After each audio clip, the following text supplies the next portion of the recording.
Les annales du monde présentent une quantité d'hommes aux sentiments généreux, les philanthropes débordant d'altruisme.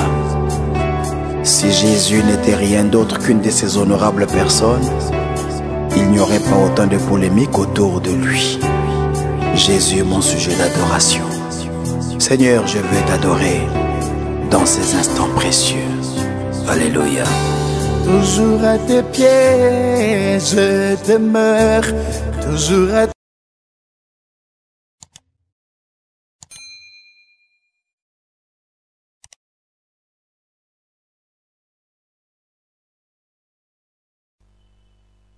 Bonjour frères et sœurs en Christ, faisons cette nouvelle vidéo pour parler du groupe La Harpe de David de la Côte d'Ivoire qui se fait passer pour un groupe chrétien. Nous allons voir les divers signes sataniques que Dieu nous a aidés à découvrir dans leur clip Louer l'Éternel. Examinons tout ceci. Livre si merveilleux, Bible qui me montre le chemin de la vie. Si vous regardez les commentaires sur les autres vidéos que nous avons publiées, vous verrez que beaucoup de gens viennent dire les musiciens de la RDC sont foutus, ce sont des satanistes, la RDC n'est remplie que de satanistes. En fait, les gens croient que les musiciens de leur pays n'ont pas de signes sataniques. En fait, si nous faisons ces vidéos plus sur les musiciens de la RDC, c'est simple parce que nous les connaissons et nous savons facilement les reconnaître. Mais rassurez-vous, la plupart des musiciens qui travaillent pour gagner de l'argent au nom du Seigneur ne sont pas des serviteurs de notre Dieu.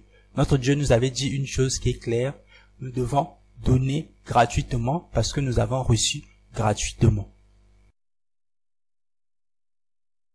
Voici un rappel pour ceux qui disent vous n'avez pas le droit de juger les serviteurs de Dieu. Jésus-Christ a dit lui-même en Jean 7, 24, ne jugez pas selon l'apparence, mais jugez selon la justice. Et dans 1 Corinthiens chapitre 5, versets 11 à 13, l'apôtre Paul recommande de juger ceux qui se disent chrétiens. Analysons la chanson Louer l'Éternel du groupe La Harpe de David. Voici le refrain pour vous aider à reconnaître la chanson.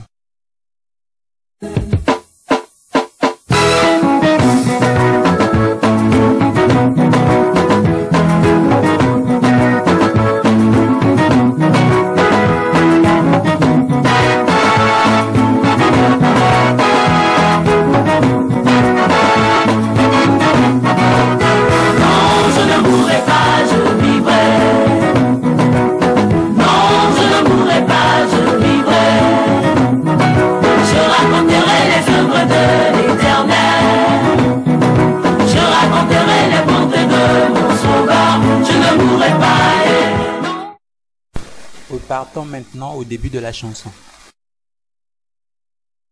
Louez l'Éternel, car il est bon. Vous avez remarqué, regardons encore. Louez l'Éternel, car il est bon. Et maintenant au ralenti.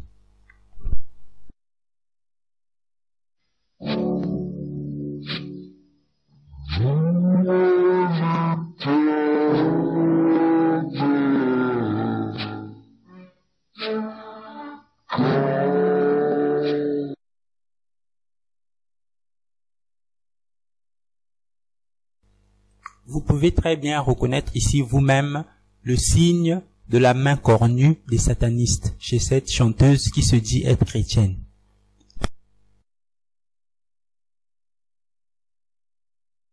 Voici quelques exemples de cette main cornue chez d'autres satanistes. Non, je ne mourrai pas, je vivrai. Non, je ne mourrai pas, je vivrai. Je raconterai les œuvres de l'Éternel. Je raconterai les bontés de mon Sauveur. Je ne mourrai pas, non, je ne mourrai pas, je vivrai. Non, non, yeah. Non, je ne mourrai pas, je vivrai.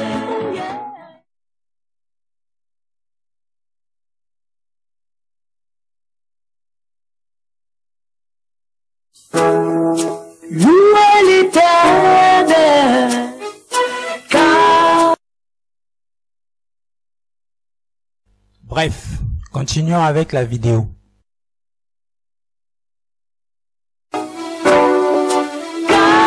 sa miséricorde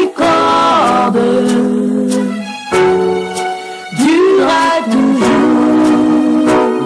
Que ceux qui craignent l'Éternel disent.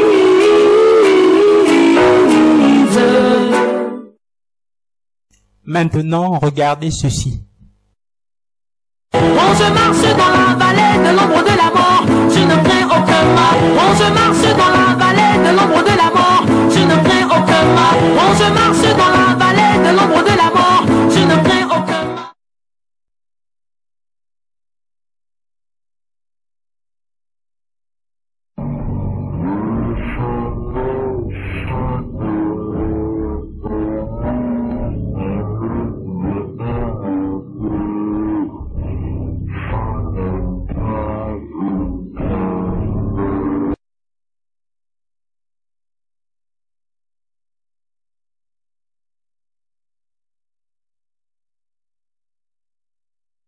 Nous voyons très bien que la chanteuse exécute ici un premier salut cornu,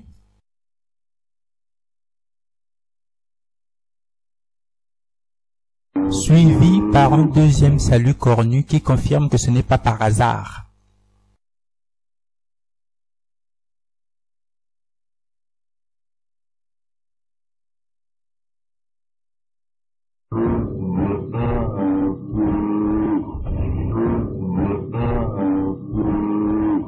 L'ombre de la mort, je ne crains aucun mal. L'ombre de la mort, je ne crains aucun mal.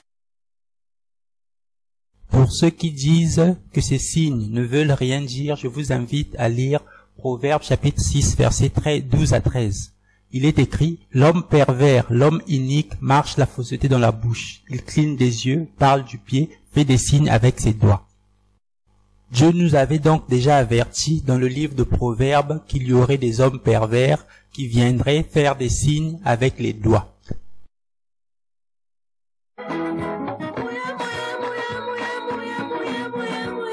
Encore, si vous regardez cette séquence, vous pouvez voir vous-même des danses mondaines qui consistent à remuer les fesses et à imiter le rapport sexuel. Est-ce que ça glorifie Dieu, ça?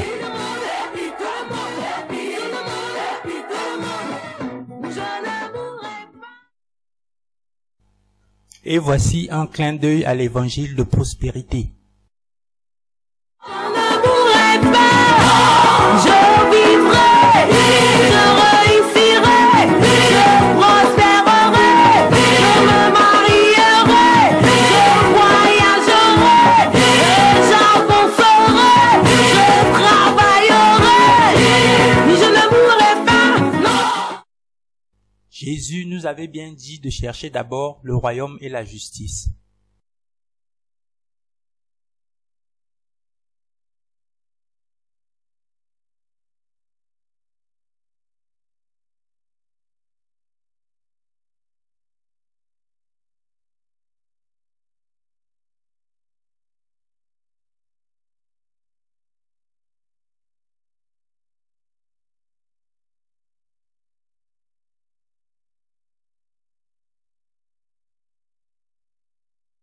Cette comparaison entre les membres du groupe La Harpe de David et le logo de la marque Kappa va sûrement faire sourire certains, mais ça mérite quand même quelques explications. Pour parler un peu de ce logo Kappa, sachez qu'il représente un garçon et une fille qui se tournent le dos. Mais si vous faites quelques recherches sur Internet concernant la signification de ce logo, vous allez faire une curieuse découverte. De nombreuses personnes avaient constaté que si on cachait les visages des deux personnages, il apparaissait une femme, le bas d'une femme complètement nue, qui a écarté les jambes. Or, si vous savez que plusieurs scandales ont éclaboussé le groupe La Harpe de David, une fille par exemple avait été accusée de sortir avec un pasteur marié, une autre avait été accusée de sortir avec le producteur du groupe. Donc, est-ce que les membres de La Harpe de David avaient voulu faire passer le message ici, à travers la représentation de ce logo, que leur sexualité ne respectait pas la parole de Dieu? En tout cas, cela reste troublant.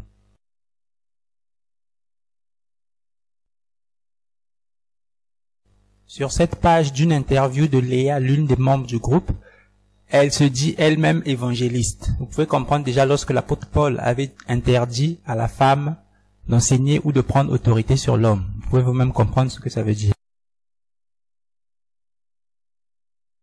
Cette autre interview de Mélissa, l'une des membres du groupe, qui a totalement abandonné le Seigneur pour chanter pour quelqu'un d'autre, pour le monde. Donc vous pouvez comprendre déjà ce que ça veut dire. Elle-même, elle se dit toujours être chrétienne parce qu'elle continue d'aller à l'église alors qu'elle chante dorénavant des chansons du monde. Ce qui est plus choquant encore ici, c'est qu'elle révèle elle-même que le groupe La Harpe de David allait chanter dans les bars. Vous pouvez donc comprendre vous-même que ce groupe ne glorifiait pas du tout Dieu. Elle révèle aussi accompagner des artistes tels que David Tayoro, Aïcha Kone, DJ Arafat. Aïe dit ça, mais elle prétend être toujours chrétienne. Donc comprenez vous-même. La Bible dit clairement en Matthieu 6, 24 que nul ne peut servir deux maîtres. C'est clair. Nous voici donc au terme de cette vidéo. Ne croyez donc pas que les artistes qui sont chez vous, parce qu'ils n'ont pas de vidéos sur Internet qui dévoilent leurs actions, donc ce sont des vrais serviteurs de Dieu. Le véritable serviteur de Dieu, c'est celui qui obéit à la parole de Dieu qui est contenue dans la Bible. Si tu ne sais pas reconnaître ces signes sataniques, ne t'inquiète même pas. Il y a au moins un signe qui est facile et gratuit. La parole de Dieu n'est pas à vendre. Celui qui vend la parole de Dieu n'est pas un serviteur de Dieu. N'oubliez pas de vous abonner à notre chaîne et d'activer la cloche de notification pour recevoir automatiquement nos nouvelles vidéos. Examinez toutes choses à la lumière de la parole de Dieu et marchez en toutes choses comme Jésus veut que nous marchions, car Jésus revient bientôt. Que Dieu vous bénisse.